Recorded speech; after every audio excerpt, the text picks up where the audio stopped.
In question 3, we have to write 5 rational numbers which are smaller than 2. So any 5 rational numbers which are smaller than 2 will work as an answer, and that makes this problem super easy to solve.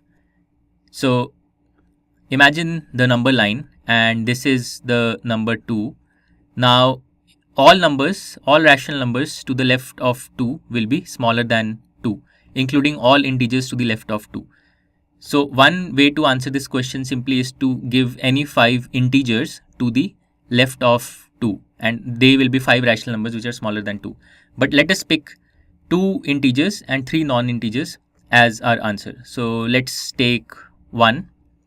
1 is a rational number smaller than 2, and let's take minus 1. Minus 1 is also a rational number smaller than 2. And now let's pick 3 non-integers. 3 non-integer rational numbers which are smaller than 2.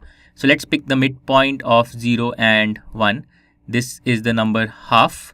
So half is a rational number that's smaller than 2. Then let's pick the midpoint of minus 1 and 0, which is this point here, which will represent minus half. So minus half is also a rational number which is smaller than 2. And as our fifth number, let's pick a number between 1 and 2. So let's divide the interval between 1 and 2 into 4 equal parts like this, and then let's pick this number here. This number here, what rational number will this be? This will be 1 plus 1 by 4, because we have divided the interval into 4 equal parts. So this will be 1 plus 1 by 4, which will be equal to 5 by 4. So 5 by 4 is another rational number that is smaller than 2. And with this, we have identified 5 rational numbers which are smaller than 2.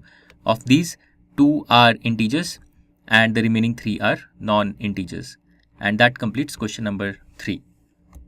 To learn more about how QMath can help you crack school and board exams, explore QMath Leap, a live online classroom program run by highly experienced and committed teachers.